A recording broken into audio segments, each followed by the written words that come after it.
It's that time of year, time to fill your kitchen with all of the smells of fall. Let's get on board with the pumpkin recipes floating all over the internet this time of year. But as we know, this one is a home run because it comes from our friend Ivy Odom. Ivy is the host of Hey Y'all, and she is sharing a sweet fall treat with us today. Take a look. I am making pumpkin whoopie pies. They are a really quick, easy, fun, and super tasty fall dessert. It starts with 3 cups of flour. Whoopie pies, not Southern, A. They were originally invented, there's a debate. It's either somewhere in Maine or they were invented by the Pennsylvania Dutch Amish. And they are not named after Whoopi Goldberg. So you know how something is so good it makes you want to slap your mama, and that's what we say down here in the South? Well, whoopie pies are basically that same thing because they were so good, the kids, after they ate them, they would say, whoopee! So literally, now we have whoopie pies. The thing that I love most about this recipe, y'all, is it is pretty much a one-bowl wonder. To the flour, I added granulated sugar and light brown sugar, cinnamon, baking soda, and pumpkin pie spice, y'all. It's gotta be in everything in the fall, I'm convinced. Before I mix in the rest of my ingredients, I like to give my dry ingredients a stir. Okay, all my dry ingredients are in this big blue bowl.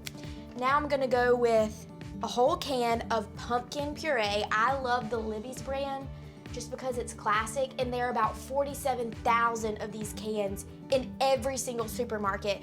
After I mixed in my dry ingredients, I added the whole can of pumpkin, canola oil, 2 eggs, and vanilla extract.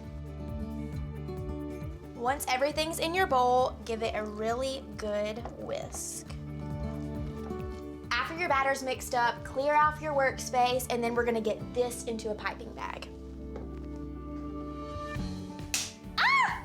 To fill a piping bag, put either a zip top bag that you snip the end or a real piping bag into a cup like this, or a mason jar or whatever you have, and then you can use a spatula to easily fill it, and it's mess-free and pretty much hands-free. Another pro tip. Sometimes your parchment has a mind of its own and it doesn't stick to your sheet tray, so take a little bit of cooking spray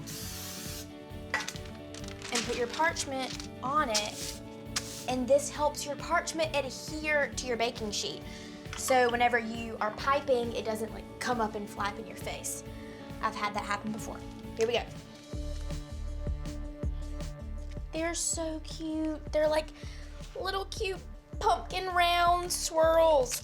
You're gonna pipe around 12 of these onto your baking sheet. They spread out a little bit in the oven, so just kind of leave about 1.5 inches in between each. We're going in the oven 6 minutes, and then you wanna rotate your pan and do them for 5 minutes.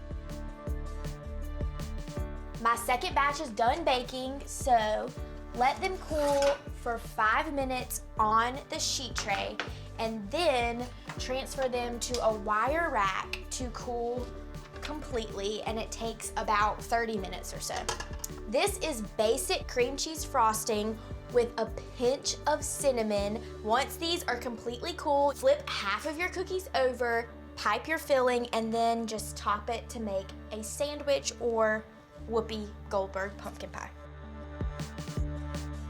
Top them. Y'all, look how cute these things are. You can even package these up to look super cute like macaroons in a box to give to your friends. Always sneak a little bite of quality control before you serve your guests. It's just mandatory rule of the kitchen.